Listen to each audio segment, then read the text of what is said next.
Então, muito boa noite, já estamos ao vivo para a segunda live do projeto CMP Sindicato Projur UPF. Essa é uma parceria entre o Programa de Extensão da Faculdade de Direito, da UPF, o Projur Mulher e Diversidade, e o CMP Sindicato.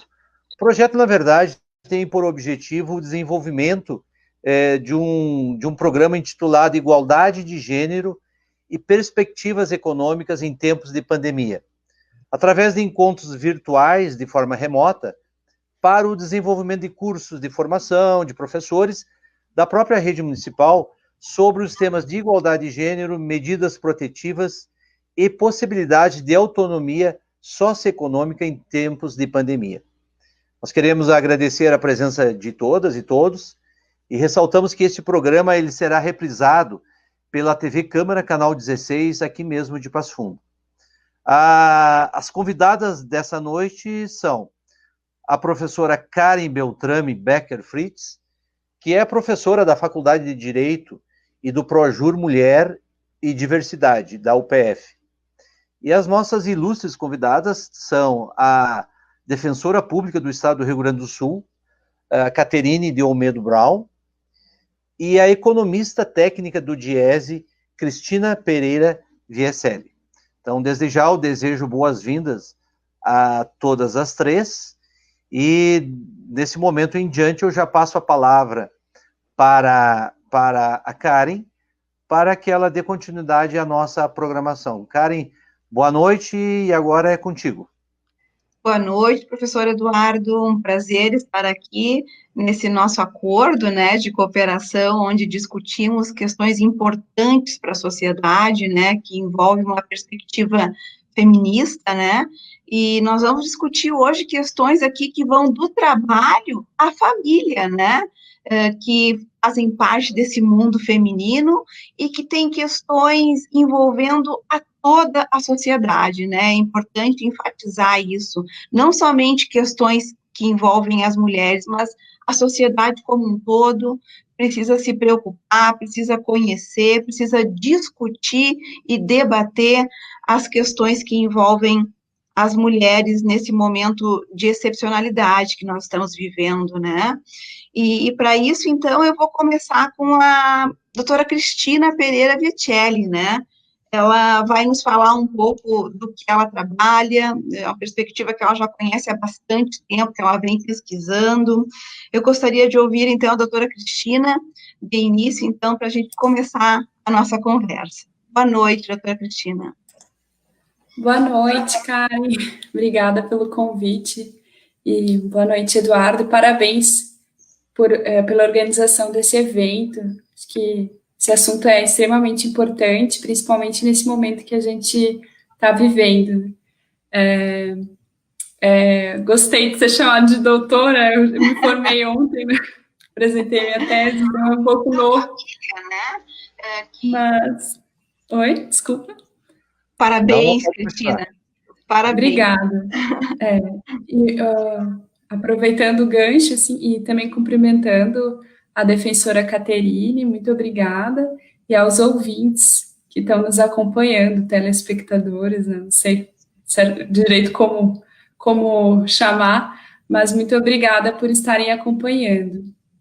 E o meu tema de pesquisa no doutorado e também dentro do DIESE é sobre a questão das mulheres, mercado de trabalho, e sobre os trabalhos reprodutivos não remunerados, né? No DIESE, na verdade, agora eu estou trabalhando, assessorando a categoria dos eletricitários, mas eu já realizei algumas pesquisas sobre gênero dentro do DIESE. E daí eu preparei uma fala que também conecta a questão das mulheres com esse período que a gente está passando de pandemia, né? Como que isso vai refletir nas mulheres no mercado de trabalho, e do porquê que a gente pode chamar que essa recessão, né, uma recessão que ela não é neutra ao gênero, ou seja, ela vai ter um impacto maior sobre as mulheres, e na verdade vai impactar principalmente as mulheres negras, né, de grupos raciais marginalizados. Isso acontece, em geral, em crises econômicas, né? As crises, elas impactam mais a força de trabalho feminina, porque as mulheres, elas são sobrecarregadas por esses trabalhos que a economia feminista chama de trabalhos reprodutivos não remunerados, né? Que eles são voltados para a reprodução da sociedade e não recebem valor monetário para a sua realização, né? Como, por exemplo, cuidado de crianças, cuidado de idosos, afazeres domésticos, né? E, além disso, né, essa sobrecarga desses trabalhos vai impactar, principalmente, a entrada das mulheres, o ingresso das mulheres no mercado de trabalho. Então, as mulheres vão ingressar em áreas que são muito semelhantes às áreas que elas já realizam dentro do domicílio, e essas áreas, elas vão sofrer uma penalização também por esse trabalho ser realizado de forma não remunerada. Então, se a gente for fazer um comparativo da remuneração de cargos no mercado de trabalho com o mesmo nível de escolaridade, os cargos que são sobre-representados por mulheres têm uma remuneração inferior, né? Isso em função dessa penalização dos trabalhos de cuidados. A gente diz que existe uma segregação horizontal, né, que seria aqueles trabalhos que são de homens e trabalhos de mulheres separados, e uma segregação vertical, no sentido de que os trabalhos dos homens, eles são mais valorizados monetariamente e socialmente do que os trabalhos de mulheres. E daí depois a defensora Caterine pode falar, né, mas a questão também vai repercutir sobre a violência doméstica, né, em função até das próprias características da pandemia. Mas aí a questão do isolamento social, do distanciamento social, já que o vírus é altamente contagioso, né, que levou ao fechamento das escolas, de restaurantes e desses serviços ligados à reprodução social que são ofertados no mercado. E isso fez com que houvesse uma intensificação desses trabalhos de reprodução social dentro dos domicílios. E, ao mesmo tempo, essa maior sobrecarga de trabalho das mulheres. Saiu um estudo da Gênero e Número, que é uma ONG, que 50% das mulheres, elas passaram a exercer algum trabalho de cuidado durante a pandemia. E esse trabalho, e o trabalho delas foi intensificado, né?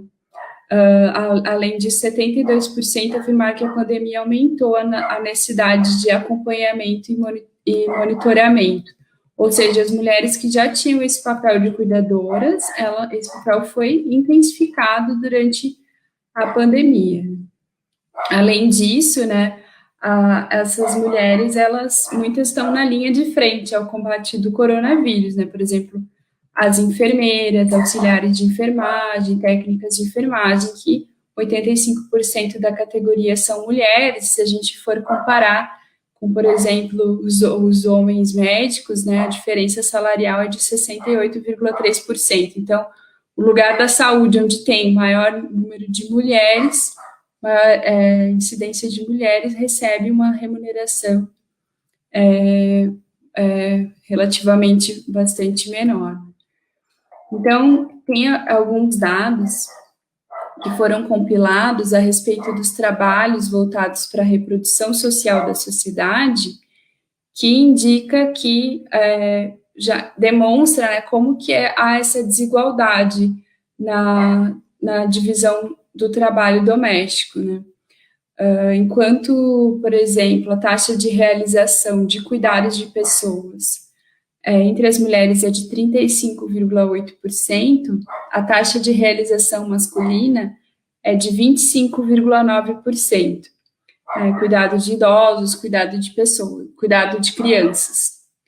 E a taxa de realização de afazeres domésticos entre as mulheres é 92,1%, enquanto os homens é 78,6%.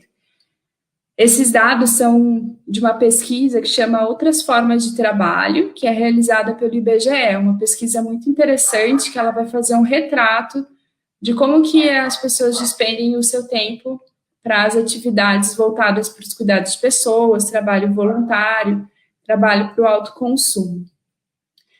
A taxa de participação em afazeres domésticos dos homens é alta relativamente, né, quase 80%. No entanto, se a gente for olhar as horas semanais dispendidas pelos homens nessas atividades, a gente vai ver que entre os homens ocupados é 10,4 horas por semana, entre os homens não ocupados é 12,1 horas. Já entre as mulheres é 18,5 horas entre as ocupadas e 24 horas entre as não ocupadas, numa jornada semanal.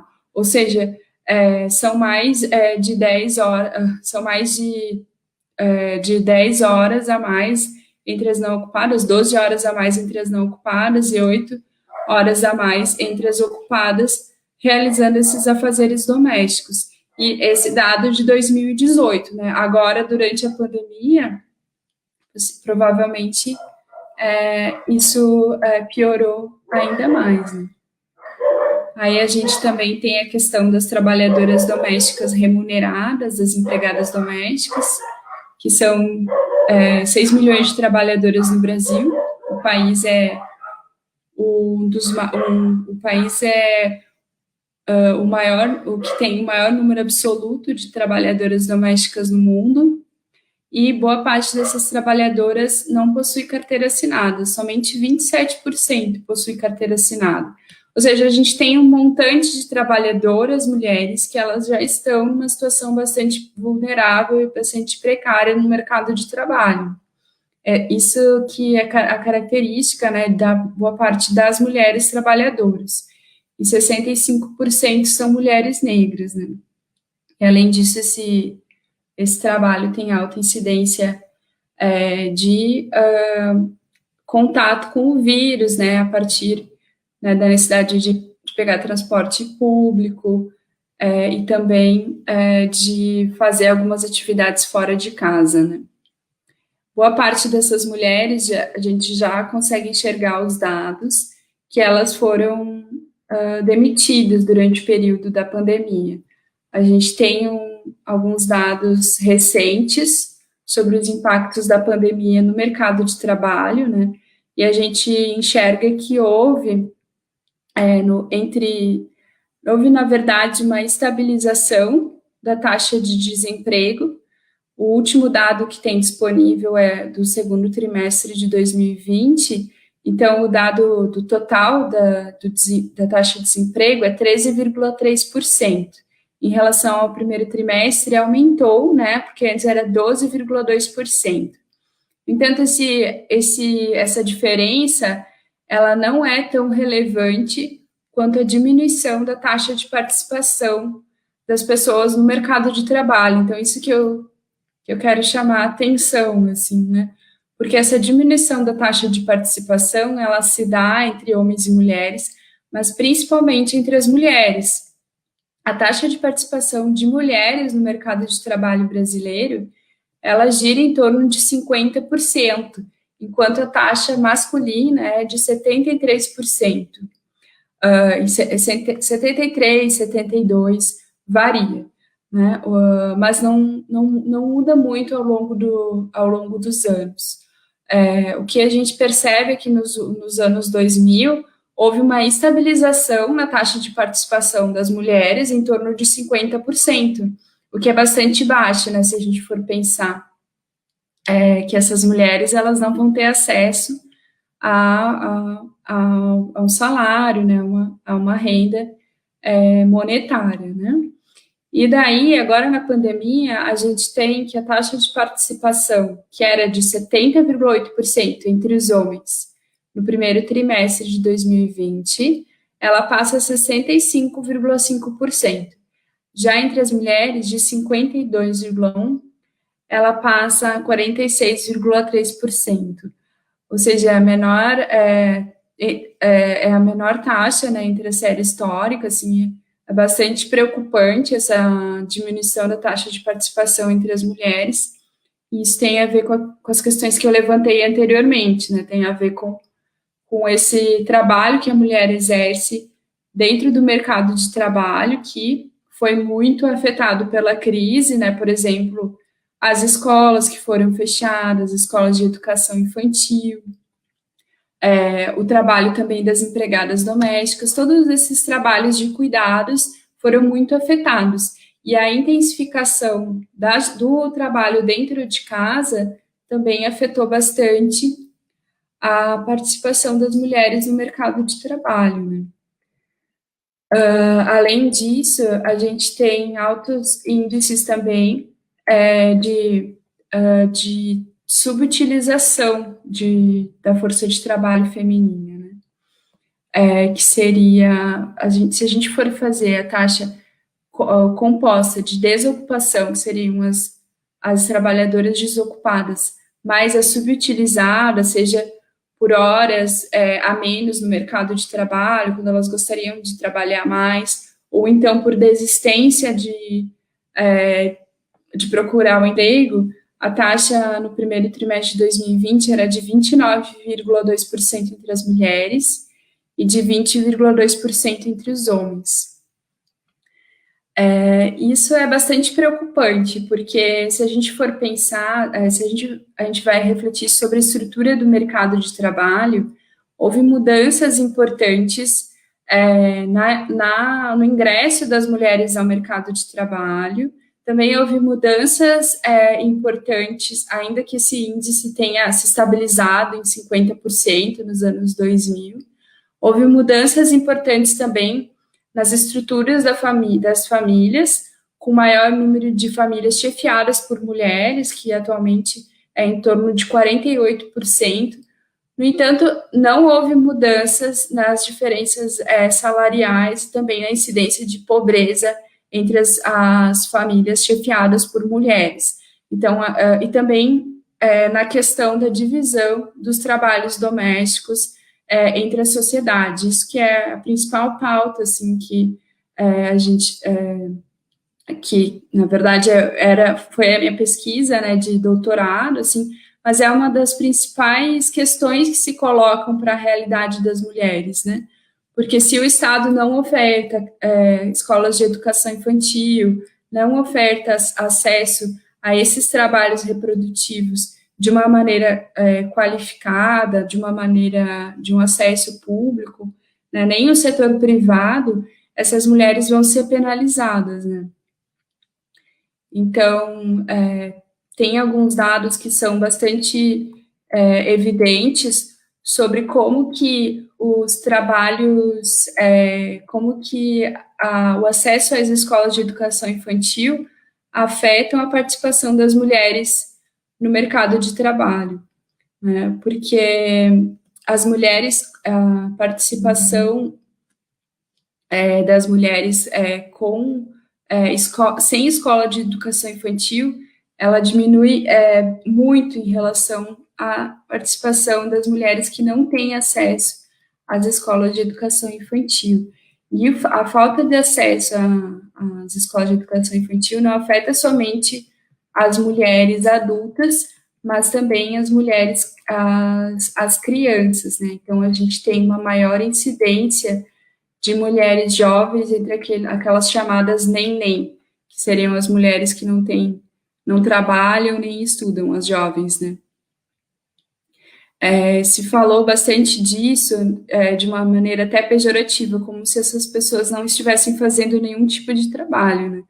Mas, na realidade, essas jovens, elas estão fazendo trabalho para os trabalhos domésticos, principalmente. Então, saiu uma pesquisa da CEPAL apontando que 27,3% das jovens mulheres, 27,3% das mulheres jovens eram nenéns no Brasil, e em relação aos homens, 17,5%, e a principal atividade realizada por elas eram as atividades domésticas, 79,4%, 53,2% cuidados com parentes e filhos, e 31% estava procurando trabalho. Ou seja, a situação de crise econômica que a gente está passando e recessão econômica tende a piorar essa situação que já era muito, muito grave para as mulheres e para as meninas no mercado de trabalho, né? A gente já está enxergando isso nos primeiros indicadores sobre o mercado de trabalho no IBGE, mas essas questões são estruturais no mercado de trabalho brasileiro, né? E, por fim, acho que já está no final do meu tempo, né, Karen? Acho que sim, né? Desculpa, não te ouvi. Mas, por fim, Sim, Cristina, pode ficar tranquila, ainda tem tempo. Certo.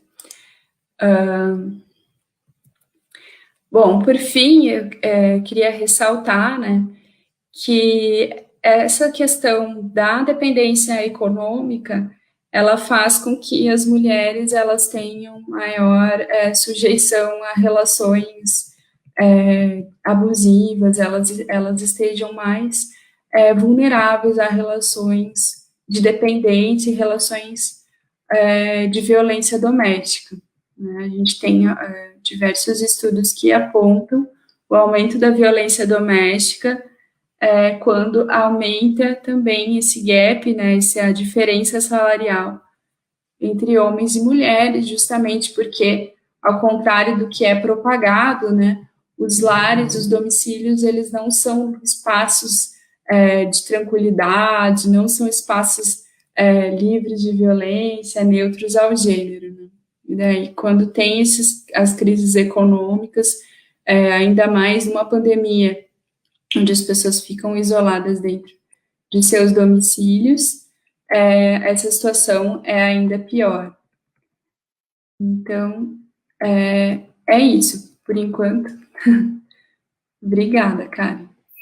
Muito obrigada, Cristina, excelente, né, os dados que tu nos trouxe, né, e faz jus, então, à tua atividade de economista, né, e trabalhando de ESE, né, nos presenteou com dados aí super atuais e que eu quero discutir contigo na sequência, Cris. Daqui a pouco a gente volta a conversar um pouco, fazer uma discussão. Bem, a partir de agora, então, vamos passar a ouvir a doutora Caterine Olmet Brown, né? Ela é defensora pública do Estado e atua na região de Santa Maria, atualmente, né? Caterine, é um prazer tu estar aqui conosco hoje e Obrigada. Gostaria que tu fizesse uma fala inicial para nós, então.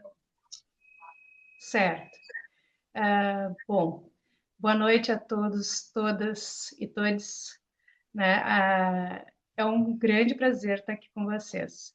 Eu sou defensora pública em Santa Maria, já sou defensora pública há 17 anos e atualmente trabalho na vara de violência doméstica, no aconselhamento à vítima, em oficinas de família, né? Falando sobre direitos e deveres das pessoas, e também em varas cíveis, né, que tratam de outras questões que não é bem o ponto dessa noite. Mas o que vem mudando a atuação da Defensoria em Santa Maria, pelo menos, e que bom se a de Passo Fundo também adotar, ou adotar isso, porque eu não sei se adota, né? É o projeto de oficinas de direito de família, né? Nesse projeto de oficinas de direito de família, nós, antes de ajuizarmos qualquer ação, a gente dá noções para as pessoas sobre seus direitos e sobre seus deveres, e também nessas oficinas também falamos sobre a comunicação não violenta, né, que é uma forma deles aprenderem a se comunicar uns com os outros, a fim de não competir um com o outro, e sim de convergir interesses, né, e ainda falamos sobre os tipos de violência e, lógico, a violência doméstica, né. Então, nessas oficinas de direito de família, a gente procura tirar a pessoa do pensamento do litígio, né? De procurar a defensoria, procurar o poder público com o pensamento do litígio, da briga, né? Agora eu vou entrar numa briga judicial para resolver o meu problema de família. Então, a gente procura persuadir, né, nessas oficinas, as pessoas num grupo pequeno, e são oficinas, assim, formadas com 15 pessoas, a gente faz um círculo, né, conversa com olhando no olho, né, a fim de sentir se elas estão compreendendo, a gatinha, compreendendo ou não o que foi explicado, e ainda ter, né, o feedback na hora, né, da dúvida, e já tirar a dúvida na hora do que está acontecendo, né? E aí a gente tenta modificar o entendimento da pessoa, que não vá se sentir injustiçada pelo que está acontecendo, que não vá para uma guerra, que não vá para uma briga. E a gente tenta incutir a cultura da paz, que é a cultura do ganha-ganha, né? No momento em que as pessoas aprendem a ouvir o outro, a ouvir a necessidade do outro, entender quais são os seus direitos, quais são os seus deveres, porque existem muitos mitos, né, no direito, e no direito de família não podia ser diferente, né, e que a gente vai informando para eles desses mitos, conversando com as pessoas sobre esses mitos, com o fundamento de poder tirar, né, essas dúvidas deles, né, de informar o que é direito. E daí empoderar, né, as pessoas, porque no momento em que elas tomam conhecimento dos seus direitos, elas se sentem empoderadas, tanto homens quanto mulheres, porque mulheres não se sentem empoderadas quase nunca, e homens se sentem empoderados pela força, né? E a gente demonstra que quem tem conhecimento tem muito mais poder do que qualquer uma das coisas que possa acontecer, né? Porque o conhecimento dos seus direitos, da onde procurar, né, os auxílios, o que fazer, é muito mais poderoso, né, do que qualquer força bruta. A força bruta realmente atemoriza, né, as pessoas, mas o conhecimento, ele que abre portas, né? Então, a gente, através do conhecimento, passa isso para os nossos assistidos, né, que são pessoas que ganham até 3 salários mínimos, né? E aí a gente procura dar pequenas informações sobre isso. E, ao final, né, proporciona que elas passem a fazer uma mediação, né, onde elas são escutadas, né, tem uma escuta sensível sobre o que elas têm interesse, né, que aconteça mesmo, né, e daí a gente, nessa escuta, permite que elas coloquem todos os desejos, né, e daí fala sobre o que é real e o que não é real, né, nunca de uma maneira de julgar a pessoa pela pergunta dela ou pelo que ela veio a trazer ela ali, né? Mas sim no sentido de dar a oportunidade dela falar a angústia e a gente dá a resposta que é a correta, né? Que é a legal. Então, a gente tenta incutir nelas a cultura da paz, demonstrar que numa relação de família é uma relação que se perpetua no tempo, né? Uma sentença de um juiz não vai resolver a vida, né? Por quê? Porque a pessoa vai continuar vivendo, vai continuar morando, vai continuar precisando de alimentos, as crianças vão precisar ser visitadas, né? Então, são relações continuadas, né? Então, a sentença que é dada pelo juiz, ela só é um papel, se ela não for aceita pelas partes. Então, melhor do que um juiz julgando e dizendo o que as pessoas devem fazer, é ela se apropriando do seu direito e sendo autoras, né, da situação, protagonistas, sendo as mocinhos e as mocinhas, né, e fazendo a vida, né. E daí, com isso, elas chegam a um denominador comum, né, que seria o melhor do que dá para se fazer, né? E com isso a gente poupa o tempo do litígio, porque um processo litigioso, um processo que dá briga, que tem que ouvir testemunha, que tem que formular prova, que tem que ser investigativo, ele é um processo muito moroso. E se precisar de perícia, então, ele é mais demorado ainda. Então, ao final, aquela sentença do juiz vai ser um terror. E pior, né? Ela vai contemplar, na maioria das vezes, uma só das partes. Por quê? Porque o juiz não vive a vida das pessoas, né? Ele vive a vida dele e ele decide o papel, né? Decide o que está ali, o que veio para dentro do processo, porque ele tem que dar um ponto final, né? Mas que não vai resolver a vida daquela família. Então, a gente tenta trazer os dois lados da família, quem nos procurou, e chamar o outro lado, que não foi aquela pessoa que nos procurou, para que a gente consiga fazer uma composição, uma mediação, e chegar a um processo não judicializado, mais rápido e mais efetivo. Por quê? Porque a pessoa acaba aceitando mais aquela decisão que foi tomada entre as duas partes. A gente diz, você quer ter razão ou quer ser feliz, né? Então, às vezes, tem que chegar e abrir mão de coisas para poder ser feliz. Ser feliz não é um comercial de margarina, né? Ser feliz é o possível dentro da realidade que temos. Hoje, em tempos de pandemia, a felicidade está toda podada, né? Então, a nossa felicidade está restrita, mas dentro dessa restrição existe como ser feliz, né? E é nisso que as pessoas têm que viver na realidade, né? Parar de terceirizar para o juiz, para a polícia, para a brigada, para o hospital, para Deus, para qualquer outro ente, né, a responsabilidade da sua felicidade. É se apropriar disso e exercer isso, ser protagonista, né, puxar para si, né. Então, ali a gente dá noções sobre o direito de família. O que é a família moderna, né? Então, a gente fala sobre gênero, né?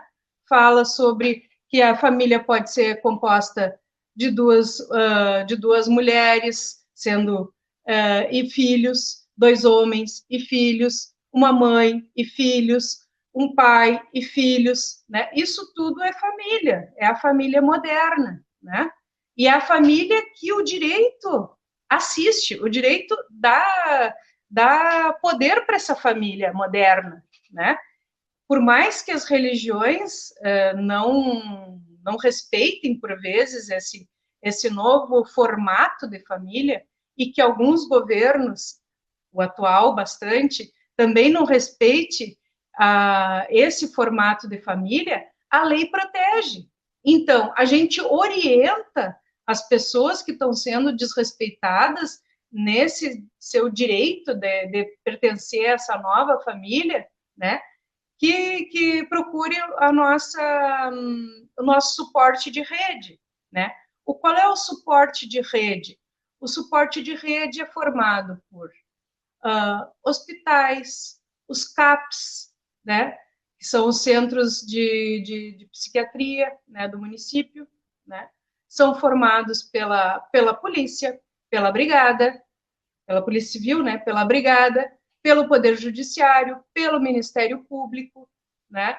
São todos esses entes, né, que a gente tem trazido para conversar, né, dentro de um fórum, que aqui eu faço parte de um fórum de violência contra a mulher, né?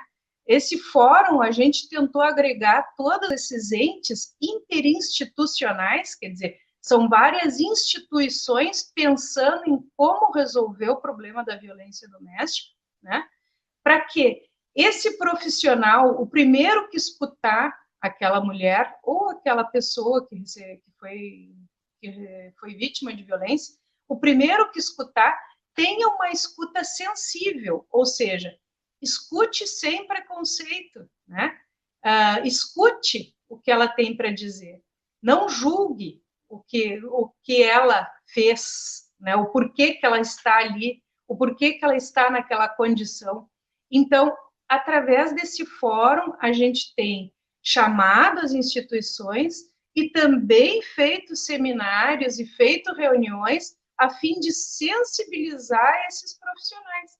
Por quê? Porque a cultura machista é a que é a predominante no nosso país e quase todo mundo, né? Então, é uma cultura muito forte, e é forte entre homens e é forte entre mulheres, porque mulheres educam homens, entende? Então, ela é forte socialmente, ela está dentro das religiões, então a gente tenta, inclusive, sensibilizar os profissionais que vão fazer o atendimento às vítimas. Por quê? Esses profissionais também são crias da nossa sociedade, também estão sujeitos a esse olhar preconceituoso.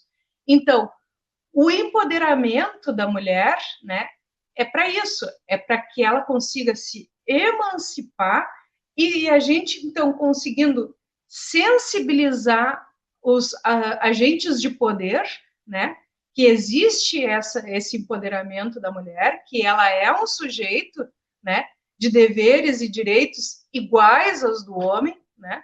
Então, a gente sensibiliza esses profissionais para que eles consigam escutar aquela mulher, receber aquela mulher. E o bom dos sindicatos, né, quando a gente consegue conversar com o sindicato, é que ele, representando um nicho, ele também consegue abordar aquele nicho e fazer com que aquele segmento social também consiga ter um olhar menos endurecido, né? Porque mulheres também têm olhares endurecidos, né? Porque elas julgam as próprias mulheres, né? De que apanhou porque merecia, apanhou porque pediu, né? Então, a gente tenta sensibilizar através de uma comunicação não violenta, né? A gente adota as técnicas do Marshall Rosenberg, né? Que é um livrinho nosso de cabeceira que trata sobre a comunicação não violenta, que é essa comunicação sem julgamento, é a comunicação que trata da escuta sensível, né? Do acolhimento.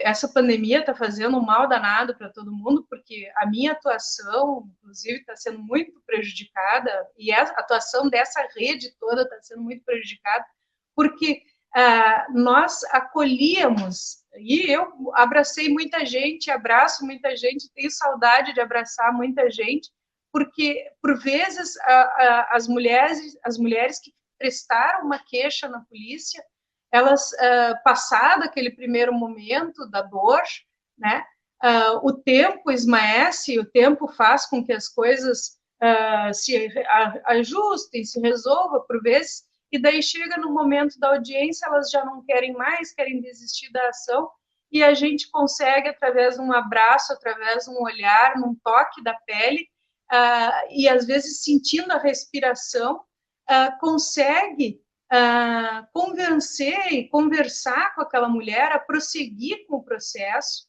a ir adiante, a não desistir daquilo, mas não fazendo com que ela levante uma bandeira sozinha, né?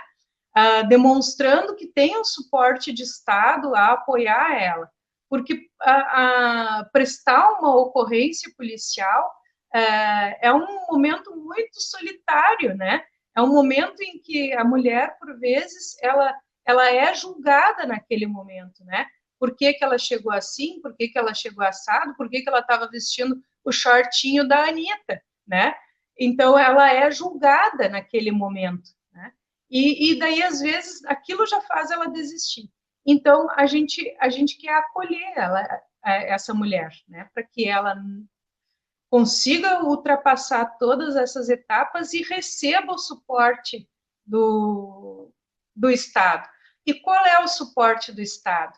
Então, através desse fórum, a gente fortalece esses suportes, que é casa de passagem, né, apoio psicológico, a patrulha da Penha, né, que é a patrulha da Brigada Militar que passa nas residências, né, passa na residência das mulheres que pediram, né, para ver se está tudo bem com elas, se não está, porque por lógico que a gente não tem como colocar um brigadiano na porta de cada mulher, né, mas a gente tem como colocar elas numa lista, né, onde a patrulha da Penha vai fazer visitas sem avisar, né? Ela vai chegar lá para ver se está tudo bem, se está tudo ok.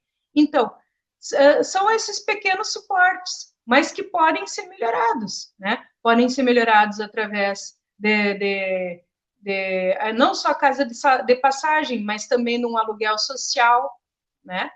Ou de outros meios, né? Que essas mulheres às vezes necessitem, às vezes elas necessitam mudar de cidade, né? E essas oficinas aqui em Santa Maria, antes da pandemia, também estavam sendo dadas em escolas, né? Em escolas da rede pública. Por quê? Porque nós sabemos que as professoras, que os professores percebem, junto dos alunos, quem está sofrendo em casa, né, a agressão, se a mãe está sofrendo agressão, e às vezes a própria criança também está sofrendo agressão, porque o agressor, ele está exercendo um ato de poder, né, ali, então ele visualiza naquela mulher e naquela criança objetos pertencentes a ele, e daí que ele tem a disposição de fazer o que ele bem entender. Então, a gente sabe que as professoras, né, elas são a linha de frente, elas estão ali, né, os professores, as professoras, elas percebem através do olhar, através do desempenho daquela criança, que a coisa não está indo bem. Então, o importante é que essas professoras, que também estão percebendo o que está acontecendo, elas consigam encaminhar para a rede de apoio, né? Fazer a notificação daquela percepção dela e poder acionar a rede de apoio. Os conselhos tutelares, os CAPs, né? E ainda mandar para o Ministério Público, mandar para a Defensoria mesmo, né? Mandar para a rede de apoio para que essas pessoas recebam a orientação qualificada e consigam, né, melhorar a sua vida, né? A gente está passando um período terrível, né, social e ainda mundial, né? O Brasil apoiando países islâmicos em decisões terríveis, né? Junto à ONU, coisa que não acontecia, né? E a ministra Damares tendo discursos bastante rígidos em relação à conduta, né? Que mulher faz assim, homem faz assado, né? E enquanto que a lei não preconiza isso, a lei não manda isso, a lei dá a possibilidade da pessoa escolher o que ela bem entender, dentro do legal, né? Se não é ilegal, é possível. E é isso que a gente tenta estimular, né? Não que a religião, que o meu pastor vai dizer o que eu devo fazer ou não, né? Por vezes, nessas minhas oficinas, a gente tem muita dificuldade, porque as pessoas são religiosas, então elas entendem que o casamento é para sempre, né? Por quê? Porque o pastor mandou, porque o padre mandou, porque alguém disse, né?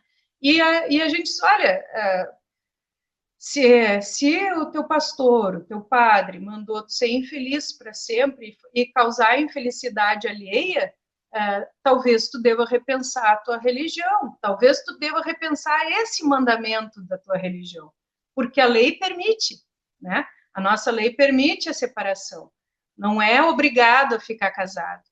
E daí, nessas mesmas oficinas, a gente escuta, mas e se eu quiser manter relações sexuais com a minha parceira e ela não quiser?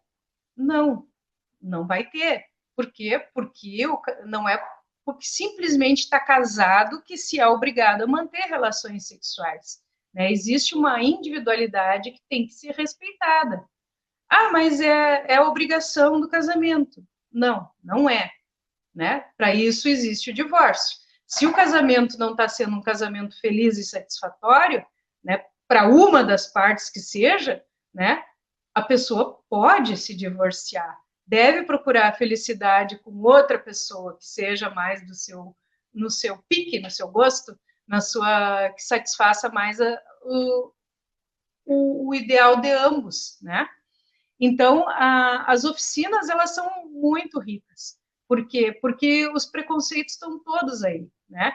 Tem uma frase que eu acho, assim, sensacional, que é tipo um conceito de puta, né? Falar um palavrão, mas que é muito importante nesse momento. Por quê? Porque é o adjetivo usado pela sociedade para descrever uma mulher que tem atitudes iguais às de qualquer homem padrão. Se uma mulher tem essas mesmas atitudes, se ela vai para a noite, se ela se envolve com vários homens, ela é uma puta. Agora, se esse mesmo homem sai na noite, bebe, fica com várias mulheres, ele é pegador, ele é poderoso, ele é sensacional aos olhos da sociedade em geral, né? Então, a gente tenta demonstrar e tenta trazer à luz que não é bem assim, né? Nós somos sujeitos de direitos e deveres iguais, né? Não tem diferença entre o homem e uma mulher, né? O que vai ter diferença vai ser a nossa educação, vai ser o que a sociedade está vislumbrando para essas pessoas, mas nós somos agentes transformadores sociais, né? Cabe a nós, por insatisfação desse molde machista e retrógrado em geral, trazer um outro comportamento. Por quê? Porque também os homens querem isso. Eles também estão cansados dessa masculinidade tóxica, né? Que diz, homem não chora, homem não pode usar cor de rosa, homem tem que ser macho, homem tem que ser pegador, homem tem que beber, homem tem que fumar, agora já não é mais, mas antes era, né? Mas homem tem que fazer tantas coisas, homem tem que ser o provedor do lar, né? Não tem que, né? O homem não tem que nada disso, né? O homem tem também que ter direitos, de direito de não ser isso tudo aí, né? Para que ele possa, de forma a ombrear com uma mulher, né? Se quiser, de igual para igual, né? Criar uma família, ter na sociedade pessoas que tenham os mesmos direitos que ele. Com isso, diminuindo as responsabilidades dele, ele também vai ser uma pessoa mais feliz, né? Porque tirando aquele peso dele ser sempre o maioral, né? Ele também vai ser uma pessoa mais feliz, porque ele vai se permitir ser frágil, né?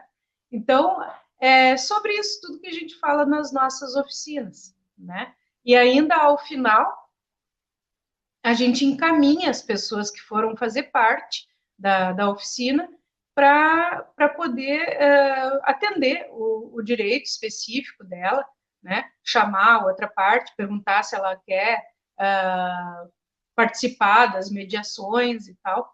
E é muito gratificante fazer parte das oficinas. Já na vara da violência doméstica, a atuação é no aconselhamento da vítima. A Lei Maria da Penha, a Lei 11.340, ela previu, né, que tivesse um defensor público exclusivamente para fazer o aconselhamento da vítima. Isso não existe, esse mesmo tratamento não existe em outros crimes. Por exemplo, se a pessoa é vítima de um furto, se a pessoa é vítima de um golpe, de um estelionato, né? Se a pessoa é vítima de um atropelamento, ela não vai ter à sua disposição um defensor público, né? Ela vai ter acesso a um promotor que vai ser o defensor da sociedade em geral, né? Mas ela não vai ter um defensor público, né? Disponível para tirar as dúvidas dela, para fazer, para ouvir de forma mais atenta o que ela vem trazendo, né? Para fazer um aconselhamento do que fazer, né? Para onde aquele processo vai levar. Então, a Lei Maria da Penha entendeu, porque ela trata com pessoas vulneráveis dentro dessa cultura machista, né? Ela entendeu que essa vítima, para que ela pudesse levar adiante, né, a sua queixa, a ocorrência, o fato criminoso que aconteceu contra ela, que ela precisava de uma atenção maior, né?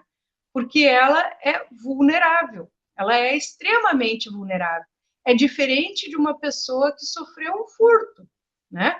A pessoa que sofreu um furto, por vezes, é um azarado. Ela estava no lugar errado no momento em que tinha alguém querendo furtar, né? Já a vítima da violência doméstica, ela convive com seu algoz, né? Ela vive dentro da mesma casa com o agressor. Ela está envolvida socialmente com isso. E a sociedade, por vezes, apoia o agressor. Por quê? Porque o agressor não é um criminoso em geral. O agressor, o réu da violência doméstica, ele, na grande maioria das vezes, é um sujeito bacana, né? Ele é bem visto, ele é normalmente uma pessoa que é um bom vizinho, que vai na igreja, que tem, às vezes, emprego, às vezes não, isso aí é indiferente, né? O agressor é um cara legal. Tem uma dúzia de pessoas para vir ser testemunha abonatória, né? Para dizer que ele é um cara super bacana, nunca vi ele ter um comportamento explosivo, nunca vi ele fazer nada. Então, esse agressor, ele na verdade, ele não enxerga nas outras pessoas objeto dele, né? Ele não vê no amigo do futebol ou no vizinho alguém que pertença a ele, né? Mas ele vê na sua mulher, né, um objeto de posse, né? Que ele trata da forma que mais entender, né? Que entender por melhor. Ele trata com violência se ele está frustrado, ele trata com carinho se ele está carente, ele trata da forma que ele entende, sempre na necessidade dele e não na necessidade do casal, né? Ele que decide o que aquela mulher merece ou não merece. Então, essa vítima é uma vítima que precisa ter um olhar mais cauteloso. E mais, a violência doméstica não acontece só nos domicílios que são pobres, né? Ela acontece em todos os domicílios, né? Em domicílios, não em todos os domicílios no sentido de todo domicílio tem violência doméstica, mas sim nos domicílios de todas as classes sociais, né? Para melhor dizer, né? Vai ter, porque como nós atendemos a vítima por ela ser vulnerável, por vezes já se atendeu, mesmo eu sendo defensora pública, e elas podendo vir a contratar advogado, na hora elas não se atêm a isso, né? Elas estão tão vulneráveis que elas não, no entendimento delas, elas não contratam ninguém e tal. Então, eu já atendi médica, já atendi advogadas mesmo, contadoras, né? Ou então, esposas de médicas, esposas de advogados, esposas, entende? a violência doméstica está em todas as classes, em todas as classes. E a gente dá esse suporte, né, de orientação para que essas vítimas possam tirar suas dúvidas, saber, porque se eu sair de casa vai caracterizar o abandono do lar. Não, a gente informa para elas que não, isso é mito, né? Isso é uma grande ameaça que elas recebem, né, para que elas fiquem mais vulneráveis ainda. Que se eu sair de casa fugindo e não levar meus filhos, eu perco a guarda dos meus filhos? Nós dizemos que não, né? A guarda dos filhos independe dessa situação de fuga, né? Sim, vai depender do melhor benefício para a criança, mas o fato simplesmente dela ter saído de casa num momento de violência não vai caracterizar com que ela seja uma má guardiã, né? Se eu sair de casa e como eu não tenho renda, eu vou precisar que o pai das crianças pague pensão alimentícia. Mas só que 30% do salário não dá para nada, né? E a gente diz, não existe, isso é mito, né? 30% não é uma percentagem fixa para fixação de alimentos, né? Vai variar conforme a capacidade de quem paga e a necessidade de quem pede, né? Se é um pai rico, vai poder contribuir com mais do que 30%. Se é uma criança que tem necessidades extremas, por ser doente, por ser especial, por ser... ela vai precisar receber um suporte maior de pensão. Então, todas essas dúvidas, essas angústias, né, que a mulher, quando registra uma ocorrência e que sabe que vai botar fim numa relação de família, ela traz com ela, a gente tira essas dúvidas na hora para ela, né? Para que ela consiga ficar satisfeita e possa, dentro da realidade dela, resolver o que é melhor, né? Porque o que a gente tenta, e também tenta durante a audiência depois, é encaminhar aquele casal para o atendimento psicológico, né? Para que eles tenham um momento de se escutar e um momento de poder rever o que aconteceu, né?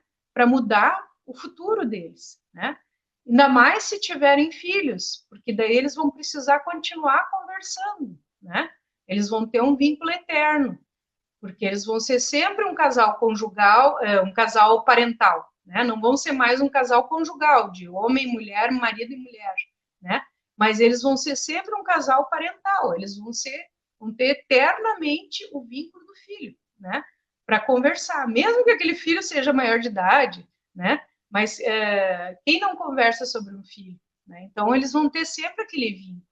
Então a gente estimula mais ainda esse casal a procurar apoio psicológico e às vezes, por vezes, fazer parte de um outro projeto que é a Justiça Restaurativa, que são o atendimento de grupos só de homens e grupos só de mulheres para repensar o seu comportamento, né? E conseguir modificar as suas ações para ter uma qualidade de vida melhor, né? Porque a gente não está aqui só para viver, só para existir, a gente está aqui para viver bem, né? Então é isso que a gente estimula, né? Que as pessoas não fiquem parados naquele casamento ruim, porque ele não vai melhorar, né? Vai ter que ser feito algo drástico, né? Às vezes o rompimento, e a maioria das vezes é o rompimento e assim a procura de uma nova relação que vai fazer com que a vida da pessoa consiga se resolver melhor, né? Então a gente trata desses temas, né? Nas oficinas de família tratamos desse aconselhamento e também na vara da violência doméstica a gente também trata desse acolhimento das pessoas, né? Dessa escuta sensível, né? para que a gente consiga entender o que realmente elas querem, né? Se elas querem paz, ou se elas querem a justiça pura e simples, né? Se elas querem uma sentença fria do juiz, que elas terão, né? Mas talvez não seja tão transformadora quanto aquela decisão que vai fazer com que elas mesmas modifiquem, né, as suas ações para o futuro, para o presente e futuro. No passado, a gente só consegue olhar para poder modificar o futuro. Dessa forma, então, eu encerro a minha fala, né, e agradeço muito a oportunidade de ter conversado essa noite com vocês. Muito obrigada, doutora Caterine. Interessantíssima a discussão sobre os mitos, né, que envolvem a violência doméstica, né? Interessantíssimo. O professor Eduardo tem uma questão, acho, a fazer. Nós temos colegas da rede acompanhando, tem a professora Regina dos Santos, a professora Maria Regina, a Lúcia Garcia, a Silvana, a Monique, a Carla, a Estela Mares. Então, tem várias colegas nossas, a Rosane Nery, a Daniele, estão acompanhando essa belíssima fala das duas convidadas. E eu quero... A gente já está quase encerrando o nosso programa, mas a gente não pode... Tem perguntas importantes e eu gostaria de fazer 2 perguntas. Se vocês pudessem responder, não tão longamente como poderiam, mas eu gostaria de ouvir a opinião de vocês. A primeira pergunta para a Cristina. Ela trouxe dados, né, com relação à desvantagem que a mulher historicamente tem em relação ao mercado de trabalho. Eu queria saber dela o seguinte, esse quadro, Cristina, ele pode ser mudado com a ascensão de mais mulheres a cargos de direção política, cargos eletivos, seja no executivo, seja no legislativo? Tu acha que as mulheres assumindo esses cargos hoje é de importância para reverter esse quadro de desvantagem histórica em relação à questão trabalhista da mulher, à questão profissional da mulher? Então, essa pergunta para ti. E para a professora, para a procuradora Caterine, eu gostaria de saber o seguinte: falaste ali no meio da tua fala de que, perdão, Caterine, defensora, né, defensora pública. Caterine, falaste no meio da tua fala ali de que as professoras exercem um papel importante no reconhecimento dessa violência nos lares, através das crianças com que elas trabalham. Aqui em Passo Fundo, por exemplo, há 1 ano atrás, 2 anos atrás, nós tivemos um movimento de grupos conservadores que, através de uma lei, retiraram o termo gênero do Plano Municipal de Educação, que foi conquistado lá em 2015, discutido com toda a sociedade. E esses grupos, sem discutir com ninguém, foram até a Câmara de Vereadores, pressionaram e foi retirado a palavra gênero. E isso, obviamente, causou uma grande insegurança nas próprias educadoras de, muitas vezes, ao reconhecer, encaminhar aquela questão para outros setores. Queria ver como é que tu vê essa questão, Caterine. Então, a primeira pergunta para a Cristina e acho que pela ordem, né, depois a Caterine complementa. Certo. Obrigada, Eduardo, pela pergunta. Essa pergunta é muito interessante, muito importante, e acho que ela enseja diversas reflexões, né? Porque o Brasil é um dos países com o pior índice de participação de mulheres no mundo, assim, comparando com os outros demais países da América Latina, os países da OCDE, é vergonhoso a participação das mulheres no parlamento.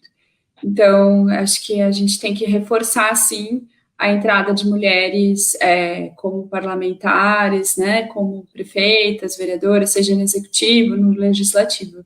No entanto, isso não é suficiente, né, porque essas mulheres, elas não...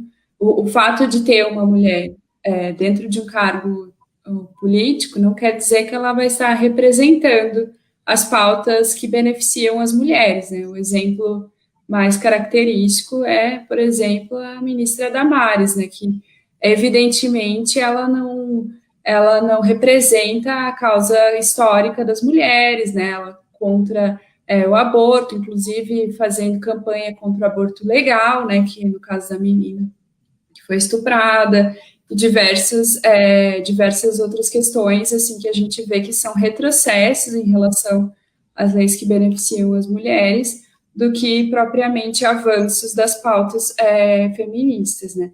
Mas a gente pode perceber que tem alguns países do mundo cuja participação das mulheres é mais igualitária, mesmo, por exemplo, os países nórdicos, né, que as mulheres têm uma participação maior na política, mas mesmo os países menos desenvolvidos, né, cuja participação das mulheres na política é maior, também há maior igualdade na divisão das tarefas domésticas, na divisão dos recursos públicos, né? E quando a gente fala assim de políticas que sejam voltadas para as mulheres, a gente está falando, por exemplo, de políticas públicas de acesso à creche, essas políticas que eu falei, né, que são voltadas para a reprodução social da classe trabalhadora, cujo trabalho as mulheres elas estão sobre-representadas e é um trabalho invisível.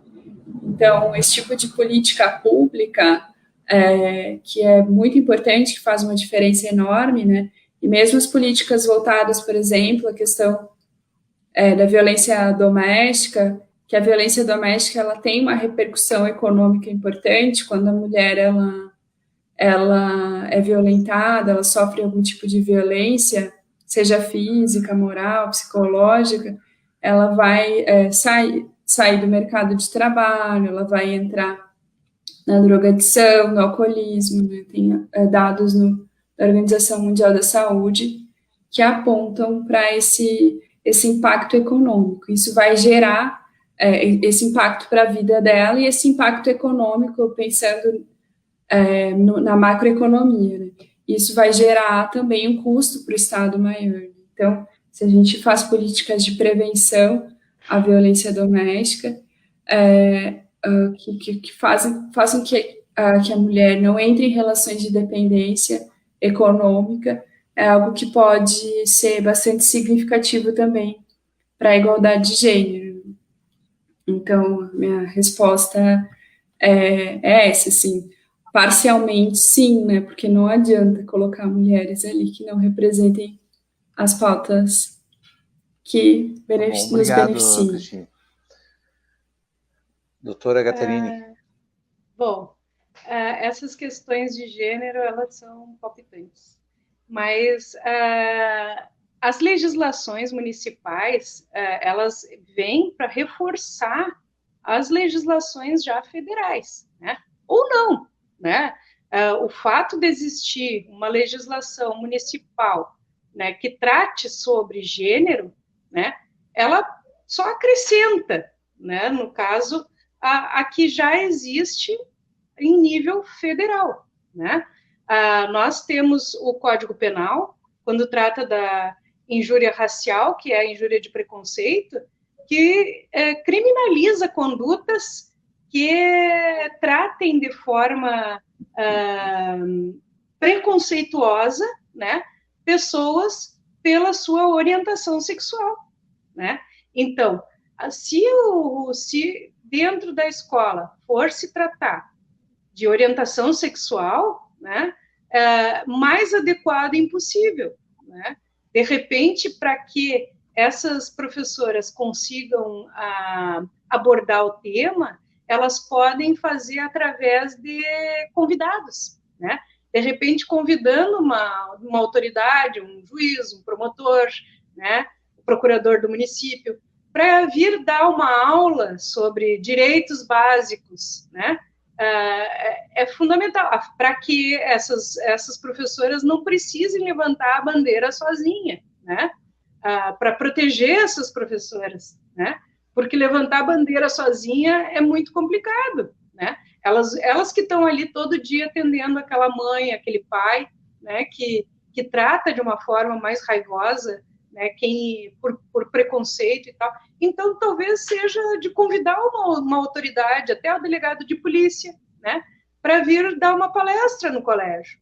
Né? Seria interessante, porque daí, e chamar os pais, né, para escutarem essas palestras, que aborde a injúria, né, a injúria de preconceito, a injúria racial, né, que vai poder tratar sobre gênero, porque daí retira esse peso da professora e coloca em cima da autoridade, né, e quando uma autoridade fala, a tendência é que as pessoas, em geral,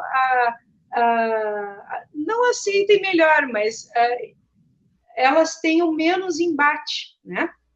Por quê? Porque, poxa, a pessoa estudou, né? Ela é delegada, ela é promotora, ela é defensor público, ela, né?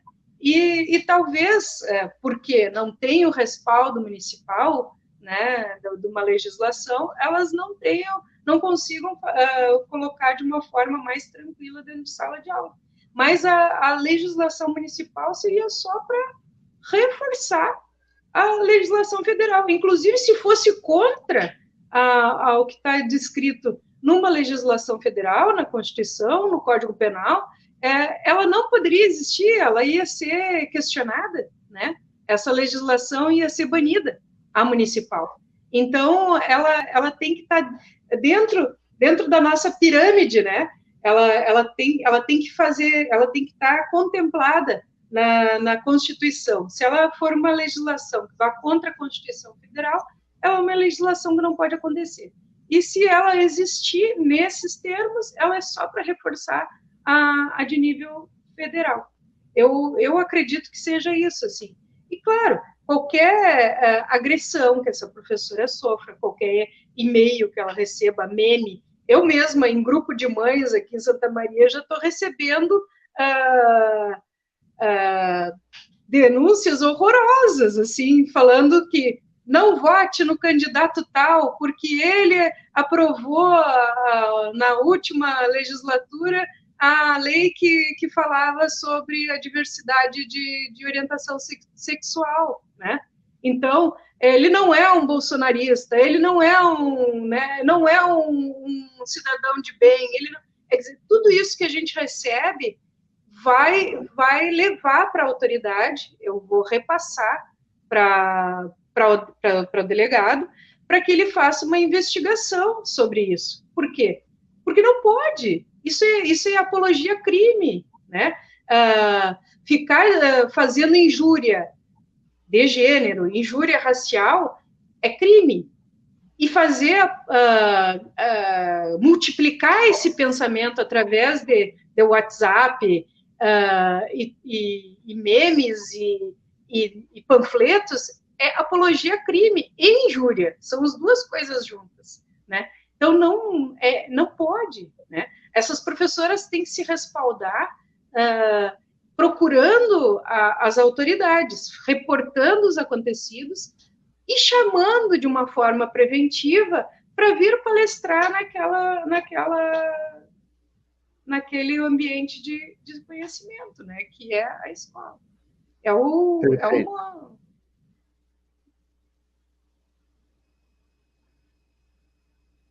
Não sei se tem mais uma dúvida. Eu ainda gostaria de fazer um comentário, né, sobre toda a nossa discussão, que é extremamente rica, que nós pontuamos hoje aqui, não é mesmo, Cristina, Catarina e Eduardo? Nós teríamos, assim, condições de discutir aqui ainda por bastante tempo, né? Mas a hora vai passando e eu gostaria de destacar aqui uma preocupação que eu tenho, né? Em função de tudo que nós ouvimos aqui da doutora Catarine e da doutora Cristina, a gente sabe, né, que quanto maior a diferença salarial, maior é a dependência financeira e, consequentemente, maior pode ser a violência doméstica. Isso já está descrito na literatura, né? E nós vivemos atualmente um momento de, como trouxe a doutora Cristina, de perda de participação feminina no mercado de trabalho. Algo que nós levamos bastante tempo para conquistar. Então, isso me parece um retrocesso agora, né? E que tanto nós teríamos agora pela frente para tentar recompor isso, né, nesse momento de excepcionalidade que nós vivemos, mas que nos traz para a nossa causa, né, especificamente das mulheres, algo que fica perdido nessa questão do tempo, né, que nós levamos tanto tempo para conquistar, e agora, em alguns meses, a gente perde uma participação extremamente importante nesse mercado de trabalho. Cristina. Karen, obrigada pela pergunta. Acho que essa pergunta é extremamente importante para o momento, né? Acho que eu não tenho uma resposta certa, assim, né, sobre essa questão, porque realmente é difícil de pensar, né? Mas eu posso apontar alguns caminhos. A gente está vivendo, assim, no mundo inteiro, né, um processo de neoliberalismo, né, que é a diminuição da presença do Estado e das políticas públicas. E alguns serviços que são voltados, principalmente para o cuidado de pessoas, que são essenciais, eles estão também diminuindo. E esses serviços, eles empregam mulheres, né? Então, eu acho, assim, que agora também que a gente está, né, em campanha para a prefeitura, né, pensar em políticas que visem o financiamento de políticas públicas, né, que aumentem o emprego de mulheres, né, escola de educação infantil, voltadas para a saúde, através do SUS, que são de extrema importância agora no período de pandemia, não é? E também após o período de pandemia vão ser também de extrema importância e que certamente vão gerar empregos para as mulheres, ou seja, o Estado como empregador. Essa é uma solução, inclusive tem estudos que apontam que políticas, que esse tipo de política fiscal voltada para financiamento de áreas que empregam mulheres, além de empregar mais do que, por exemplo, financiar a infraestrutura de estradas, né, que às vezes não tem tanta utilidade assim, né, para a população, gera uma diminuição da desigualdade de gênero. Então, é bastante importante.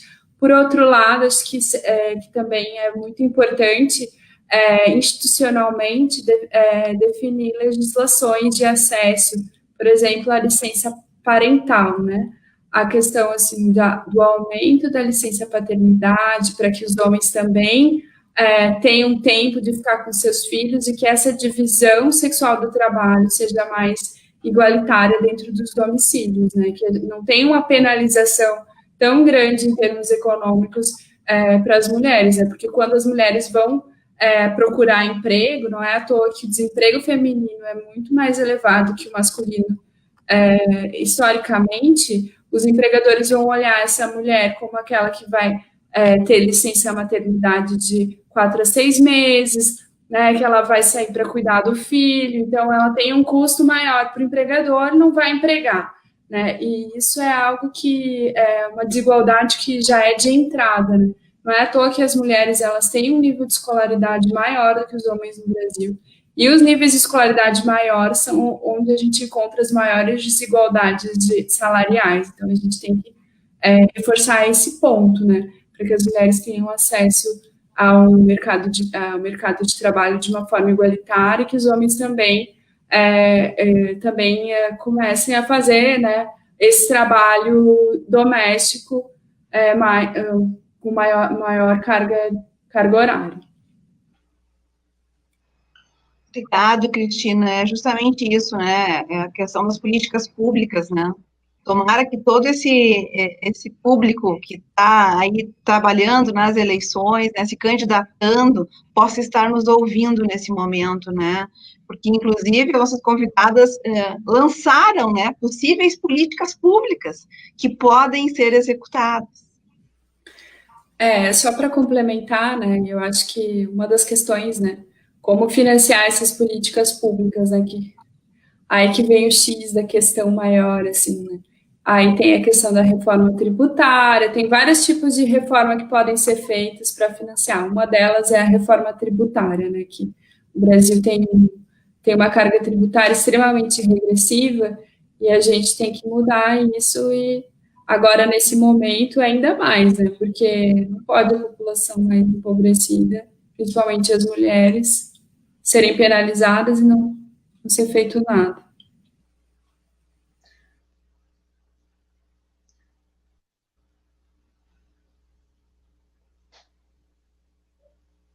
Obrigada, Cristina.